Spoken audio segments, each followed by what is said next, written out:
मैं खास करके ताज हैदर साहब सीनियर बैठे हैं। अगर यहाँ मौला बख्श चांडियो साहब होते, रज़ा रब्बानी साहब होते, वकार मेहदी साहब होते, तो मैं उनसे गुजारिश करता कि वो अपने इस कुलीग है, हमारा दोस्त है, भाई है, इसको इस तरीके से जज्बाती होने और इस तरीके से बात करने का जो यहाँ तरीका है, देखें अच्छा नहीं लगता कि कोई भी किसी की स्पीच में उठ के बोले, अगर हम इज्जत आबरू के साथ बात करें। लेकिन मेरे ख्याल में मैंने ये समझा है कि मेरे कुलीग को काफ़ी तकलीफ है हमारे लीडर से, खान साहब से, और शायद वो इनडायरेक्टली अपनी क़यादत की भी तजलील करवाना चाहता है। लेकिन हम कभी भी, मैं सिंध से बिलोंग करता हूँ, ये हमें ज़ेब नहीं देता कि मैं बिलावल भुट्टो ज़रदारी को बिलावल कहूँ, उसको बिलावल ज़रदारी भी नहीं कह सकता, हालांकि वो ज़रदारी है, लेकिन उसने अपना नाम खुद चेंज किया, उसके साथ भुट्टो लगाया, तो मैं उसको बिलावल भुट्टो ज़रदारी कहूँगा। मैं आसिफ ज़रदारी साहब को ज़रदारी भी नहीं कह सकता, उसकी इज्जत है, वो सदर रहा है। मैं अभी बैठ के उसका आधा नाम लूँ तो इससे मेरा वजन नहीं बढ़ता। शायद मेरे कुलीग ने यह समझा है कि मैं आधा नाम लूँगा उससे मेरी इसकी इज्जत बढ़ेगी, कभी भी नहीं बढ़ती। और मेरे ये दोस्त जो बैठे हैं, हमारे सीनियर दोस्त, इसको मैं पलवत साहब को भी 4-5 मरतबा कहा कि आप इसको मना करें, मेरा भी दोस्त है। ये इस तरीके से बात करना किसको देना चाहता है? मुझे जहां तक याद पड़ता है कि खान साहब कभी भी तंगी सब डिवीजन नहीं गया, हाजी फिदामन गया है तंगी कभी, तो इसको तकलीफ किस बात की है? मुझे अफसोस हुआ 13 जनवरी की स्पीच में, देखो मैं, आपने बात की, मैं अपने कुलीग्स को मना करता रहा कि आपको डिस्टर्ब न करें, आपने बोले अब प्लीज बैरामन खान, थैंक यू जनाब, बहुत शुक्रिया जी। कर जाते हैं ना, आप जारी कर जाते हैं, और बेहतर यही है कि अगर आदमी बोलता है तो फिर वो सुनने की उसमें हिम्मत हो। मुझे जहां तक याद कि हम तो देखें ना, सिंधी, बलोच, पंजाबी या पश्तून, एक ही चीज है कि हम जिस पे नाराजगी होती है उसकी कोई वजह होती है ना। खान साहब की भाई गवर्नमेंट गई, आप लोगों को तकलीफ थी, जो भी थी, अभी आप 8 महीने 9 महीने से आपकी गवर्नमेंट है, आप एंजॉय करें, अपना काम करें, आप अपने टेन्योर के जवाब दें, हम अपने टेन्योर के जवाबदार थे भी, हैं भी, आप अपने के हैं।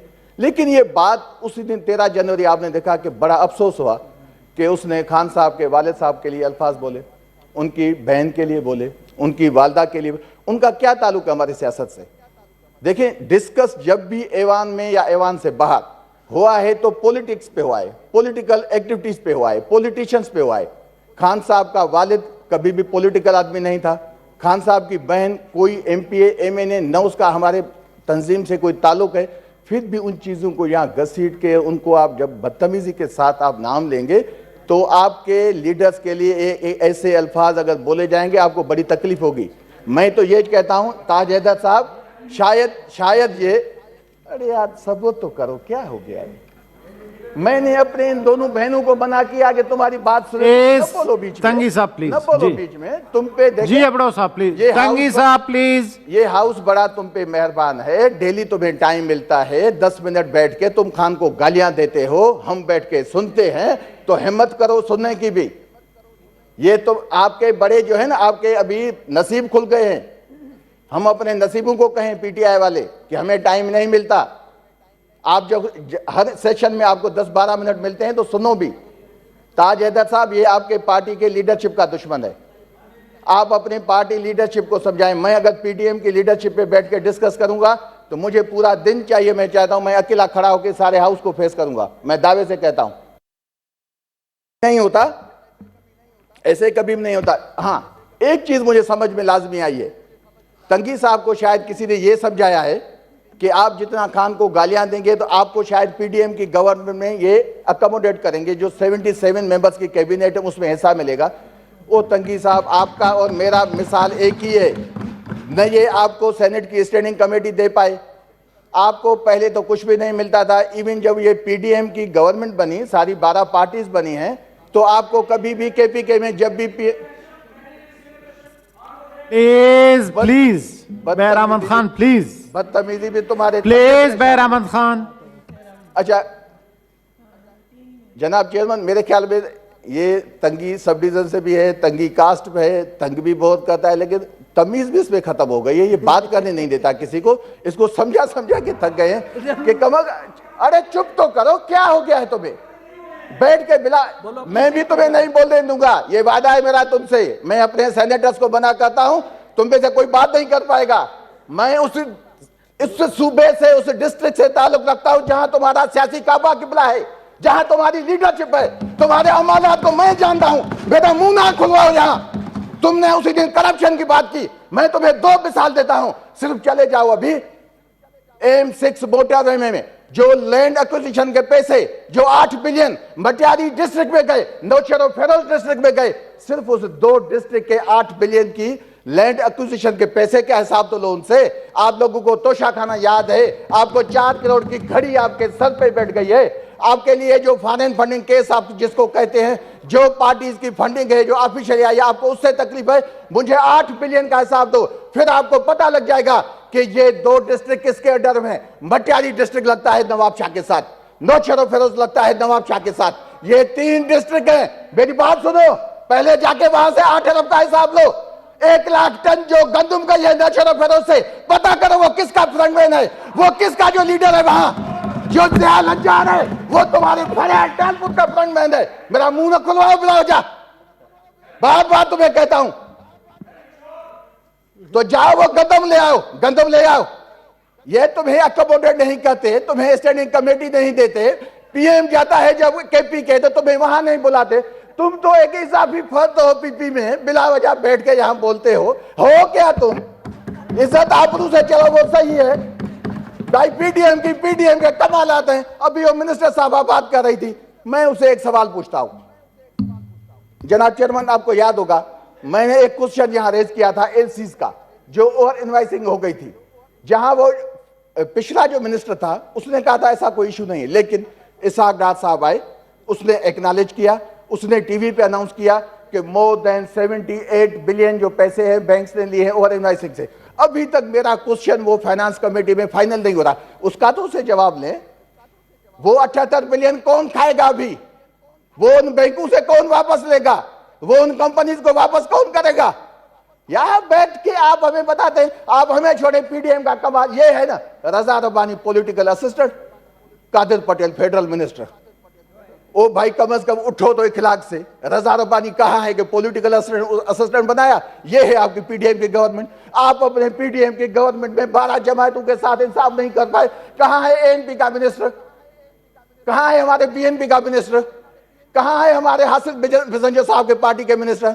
आप उनको हक नहीं देते, आप पाकिस्तान का अवाम को हुकूक देंगे। तबाही मचा के रख दी है पाकिस्तान की, मुल्क आपने जो संभाला है वो दुनिया देखेगी। ये बैठ के हमें आके उसूल बताते हैं।